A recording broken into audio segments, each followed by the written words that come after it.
This is DD India and you're watching Express News, a program where we bring for you top 100 news of the day. I'm Tanvi Taneja. Let's begin. Prime Minister Narendra Modi addressed the India-Jordan Business Forum in Amman. King Abdullah II and Crown Prince Al Hussein bin Abdullah also attended the forum. Prime Minister Modi highlighted areas where India and Jordan can deepen their trade, business and investment linkages. Prime Minister Modi said that India has opportunities, skills, speed and innovation, while Jordan is a geographically important country. Prime Minister Modi said that startups from India and Jordan can come together to establish new collaborations in digital public infrastructure, fintech, health tech and agri-tech. In addition to fertilizers, the Prime Minister spoke about cooperation with Jordan in the pharmaceutical sector, saying that this sector will be beneficial for the world. Addressing the business forum, King Abdullah II said, with Jordan's strategic location and FTAs, India's economic growth added to it, both countries hold the potential to build an economic corridor that links South Asia to West Asia, Africa and Europe. Prime Minister Modi and Crown Prince Al Hussein bin Abdullah II visited the Jordan Museum, reflecting shared civilizational links and the centuries-old connections between India and Jordan. Jordan's Crown Prince Al Hussein bin Abdullah II personally drove the Prime Minister in a car to the Jordan Museum. Prime Minister also held a meeting with the Crown Prince. Prime Minister Modi held productive discussions with King Abdullah II in Amman. Addressing the media, the Indian diplomat said that after the Pahalgam attack, the Jordan king called Prime Minister Modi to express his solidarity with India and rejected terrorism in all its forms. After concluding his successful visit to Jordan, Prime Minister Modi departed for Ethiopia on the second leg of his three-nation tour. In a warm gesture, Crown Prince Al Hussein bin Abdullah II personally came to the airport to see the Indian Prime Minister off.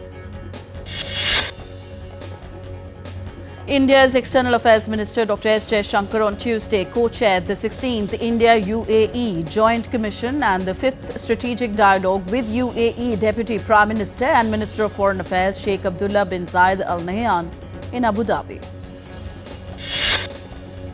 During the meeting, the two sides comprehensively reviewed the comprehensive strategic partnership and identified key priority areas for future cooperation.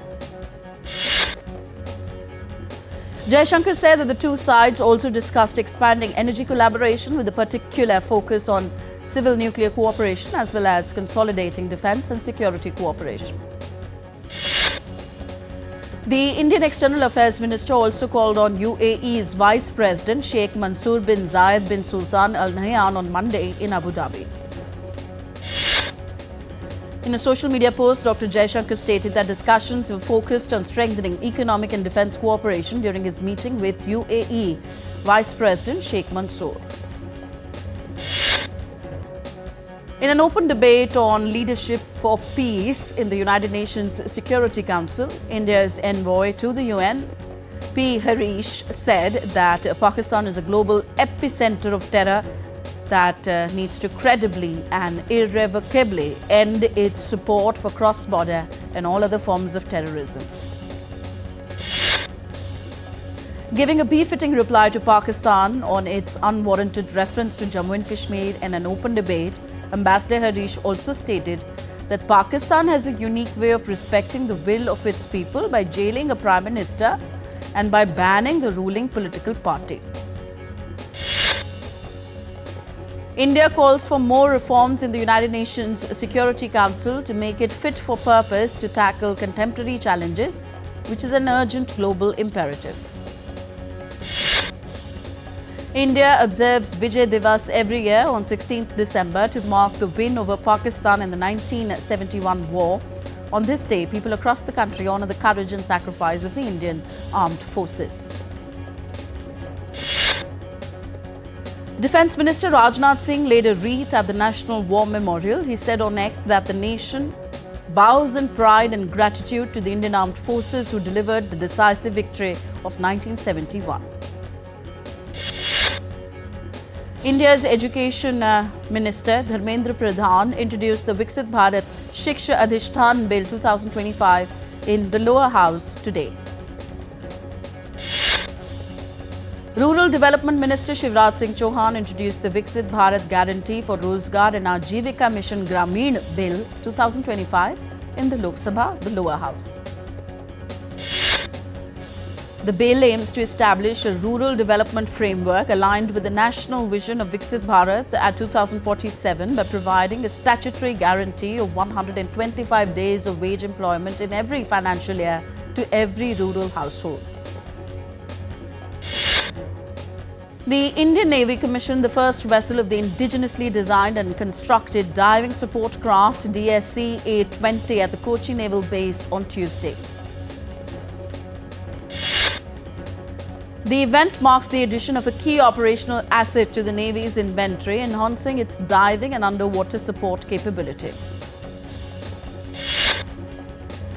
India's National Investigation Agency filed a charge sheet against 7 accused in the Pahalgam terror attack, naming Pakistan-based Lashkar-e-Taiba and the Resistance Front among those responsible.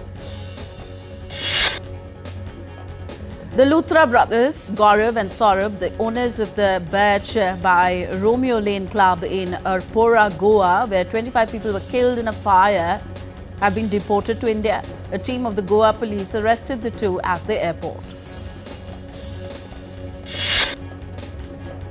At least 4 people were killed and dozens injured in a collision involving 7 buses and 3 cars on the Yamuna Expressway on Tuesday. Prime Minister Narendra Modi condoled the loss of lives in the mishap. He extended ex gratia of 2 lakh rupees from the Prime Minister's National Relief Fund to the next of kin of each deceased and 50,000 rupees to those injured. A fresh consignment of 50 tons of dry ration from India reached Sri Lanka on Monday on board Indian Coast Guard ship Shaurya under Operation Sagar Bandhu. Afghan Minister of Public Health Mavlavi Noor Jalal Jalali arrived in New Delhi on his first official visit to India. In a post on X, the Ministry of External Affairs said that the visit reflects India's enduring support for Afghanistan's healthcare system. Indian equity indices ended on a negative note in volatile trade on Tuesday. At close, Sensex declined 534 points to settle at 84,680, while Nifty slipped 167 points to settle at 25,860.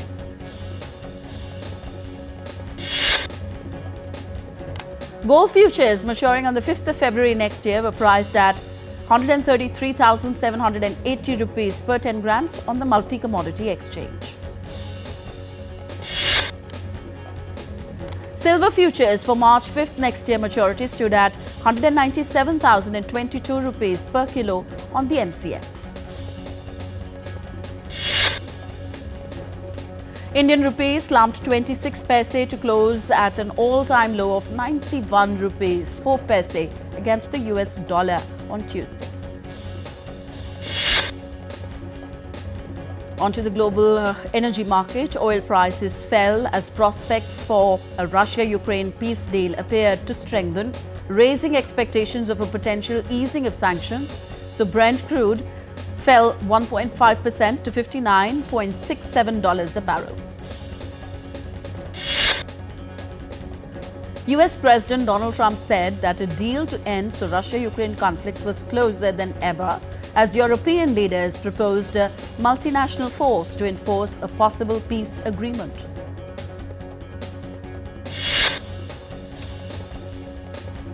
European leaders backed US-supported robust security guarantees, including continued military aid to Ukraine and a US-led ceasefire monitoring mechanism. US officials said that the guarantees would be similar to NATO's Article 5, under which an attack on one ally is treated as an attack on all.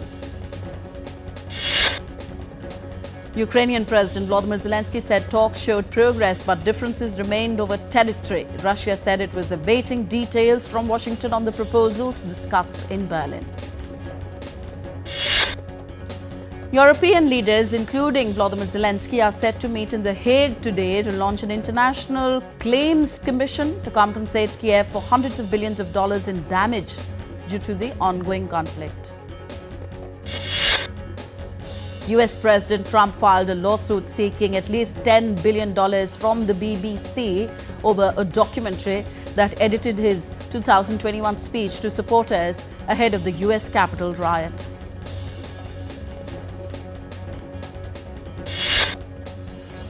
The BBC has apologized to Donald Trump, admitting an error of judgment, and acknowledged that the edit gave the mistaken impression that he had made a direct call for violent action. Australia residents urged tougher gun laws on Tuesday after a mass shooting killed 15 people during an event at Sydney's Bondi Beach. Australian Prime Minister Anthony Albanese visited Bondi Beach shooting hero Ahmed Al-Ahmed in hospital on Tuesday. Australian Prime Minister Albanese described the Bondi shooting as a horrific act of anti-Semitism. Australian police said on Tuesday that both men had travelled to the Philippines last month and the purpose of the trip is under investigation.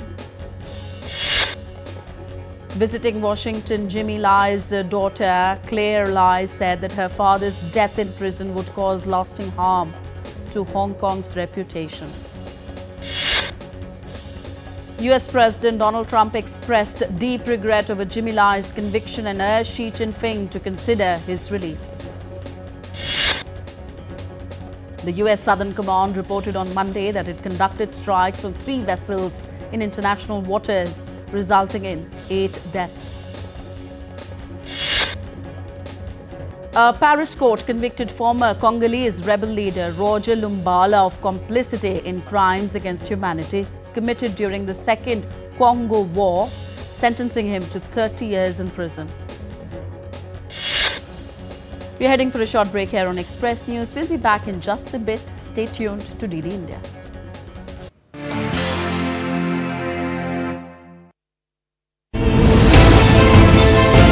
Geopolitics and trade deals. Economic challenges amid development. Hard work and the path to prosperity. It's the economy, always. Between walkers, money is what money does and says. Supply creates its own demand. Between the bulls pulls and bears tears. When supply chains globalization and India rises to the podium. We'll get you centered with the Economic Brief at 8 p.m. every Thursday on DD India. Jharkhand will mesmerize you with majestic nature, rich heritage and colorful culture. Hello. Johar. It fits perfectly. Thank you. Full workout हो गया. Ready?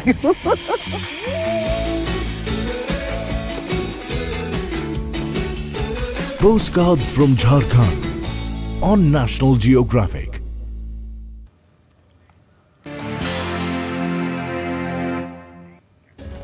Welcome back. You're watching Express News on DD India. I am Tanvi Taneja. Let's resume. Emergency officials on Monday urged evacuations for residents near the northwestern US city of Seattle after a levee breach from heavy rains in the region. Flooding along a river in Washington state, Tukwila prompted police to close the road and set up barricades on Monday as water levels rose nearby. Parts of British Columbia were facing heightened flood risk as heavy rainfall combined with snow melt caused rapid rises in rivers. Environment Canada issued orange-level rainfall warnings for parts of the west and central Fraser Valley, including Abbotsford and Chilliwack, as well as the Skagit Valley. A flash flood in a Moroccan coastal town of Safi has killed at least 37 people as search and rescue operations continued. Morocco, already suffering from drought, frequently experiences extreme weather, but Sunday's floods in Safi have become the deadliest in over 10 years. Indonesia's President Prabowo Subianto said on Monday that activities in areas on Sumatra that were hit by deadly floods may return to normal in the next 2 to 3 months. Indonesia's National Disaster Mitigation Agency stated that the floods and landslides had resulted in 1,030 fatalities, left 206 people missing, and impacted millions in 52 districts and cities across Aceh, North Sumatra and West Sumatra. The mercury dropped to minus 45 degrees Celsius in Russia's Yakutsk, though some locals consider Monday's temperature to be relatively mild in comparison to previous recorded lows. Officials said that schools had switched to online classes to help people cope with the extreme cold weather in Russia's Yakutsk. Tokyo welcomes Christmas with dazzling illuminations and decorations ahead of December 25th.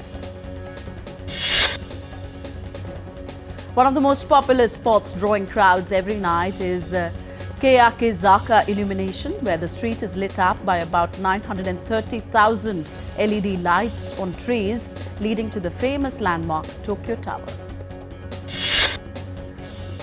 Hundreds of people crowded the circus-themed Christmas land in New Taipei City to celebrate the winter season.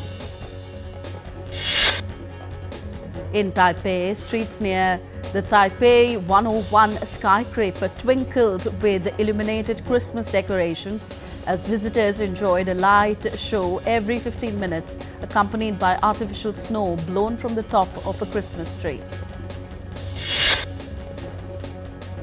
Manila is coming alive with colorful lights and glittering decor across the capital as the Philippines' early Christmas season officially begins. Parks, streets and buildings in Manila are already getting their yearly glow-up as well, wrapped up in bright lights and cheerful ornaments. The German Christmas market in Shanghai is a popular holiday attraction that sells out entrance tickets and draws large crowds each year. Shanghai Disneyland also kicked off their annual Frostival, including a musical Christmas tree lighting program and winter-themed decor. The Vatican's giant Christmas tree and nativity scene in St. Peter's Square were lit up during an inauguration ceremony. The nativity scene and the tree will remain on display until the end of the Christmas season, which coincides with the feast of the baptism of the Lord on Sunday, January 11th next year. Colorful and expressive, the models for 6 contemporary stained glass windows designed by artist Claire Tauberet are on display at the Grand Palais Museum in Paris. The title of the exhibition, Grotesco, is inspired by the legend of a young Roman who stumbled into a cave where he discovered forgotten frescoes from the Domus Aurea. Tourists and local residents gathered at Las Canteras beach in Spain to admire the stunning 20th anniversary edition of sand nativity scene sculpted by international artists on the shores of Gran Canaria Island. Organized by a local family since 2006, this year's event has become Spain's 3rd most visited museum in December, drawing around 260,000 visitors over 40 days. Scientists in Italy are developing sweet snacks with lab-grown plant cells and fruit residues, producing a material that a 3D printer can then process into pastries with high nutritional content. Italy's public research agency ENEA shows scientists are out to push boundaries in the quest for sustainable, nutrient-rich snacks. Nick Reiner, the 32-year-old son of actor-director Rob Reiner, 78, and Michelle Singer Reiner, 68, killed his parents on Sunday, the Los Angeles Police Department said, after confirming his arrest. Fallout star Walton Goggins hinted that the show's second season might channel the spirit of Fallout New Vegas, the video game's beloved spin-off. The Fallout series is based on the 1997 role-playing video game developed by Interplay Productions, which eventually spawned 9 main games in the Fallout franchise. Netflix has confirmed that Emily in Paris Season 5 will premiere in India on December 18th. All the 10 episodes will drop at once, continuing the platform's full season release pattern for the series. Stranger Things Season 5 Volume 2, consisting of 3 episodes, will premiere on Netflix on December 25th. Maddox Films' latest horror comedy Thamma has finally arrived on OTT. The box office success, which stars Ayushmann Khurrana, will be available to watch on Amazon Prime Video. The makers of Border 2 unveiled the film's teaser on Tuesday at a grand event in Mumbai. The teaser, which offers a glimpse of 4 war heroes, unfolds as a tribute to India's defence forces. The 4th season of The Great Indian Couple Show is set to premiere on Netflix on December 20th. Ananya Pandey has expressed her gratitude to one and all after winning an award for her show Call Me Bae in Filmfare OTT Awards. On to sports news now. The auction for IPL 2026 is underway in Abu Dhabi with 77 spots available across the 10 franchises. India will face South Africa in the 4th T20 on Wednesday in Lucknow. India lead the 5-match series 2-1. Team India all-rounder Akshar Patel has been ruled out of the remaining 2 T20s against South Africa due to an illness. The countdown to the ICC Under-19 Men's Cricket World Cup 2026 officially began as Zimbabwe unveiled the tournament trophy at a ceremony in Harare. Australia have announced their playing 11 for the 3rd Ashes Test starting from Wednesday at Adelaide. South African off-spinner Simon Harmer has edged out strong competition to win the ICC Men's Player of the Month award for November for his splendid performance in the series against India. India's Shafali Verma has been named the ICC Women's Player of the Month for November, following her excellent performance in the ICC Women's Cricket World Cup 2025 final. In football, Paris Saint-Germain dominated the list of nominees for the FIFA's Best Awards after their historic treble-winning season in 2025. Ballon d'Or winner Ousmane Dembele was joined by 3 teammates on the list for Men's Player of the Year. In the women's category, Champions League winners Chloe Kelly, Alessio Russo and Leah Williamson, along with 2-time reigning Player of the Year Aitana Bonmate, have made the cut. The Best FIFA Football Awards ceremony will take place in Doha on Tuesday. Bournemouth salvaged a 4-4 draw with Manchester United, capping a Premier League thriller that swung wildly from start to finish. Morocco eased past the UAE with a 3-0 win to enter the final of the FIFA Arab Cup 2025 in Qatar. World number 1 Arna Sabalenka has been named WTA Player of the Year for the 2nd consecutive season. And Serbian great Novak Djokovic will play the Adelaide International as he kicks off his bid for an elusive 25th Grand Slam crown. So that's it in this edition of Express News. Thank you for watching. Namaskar.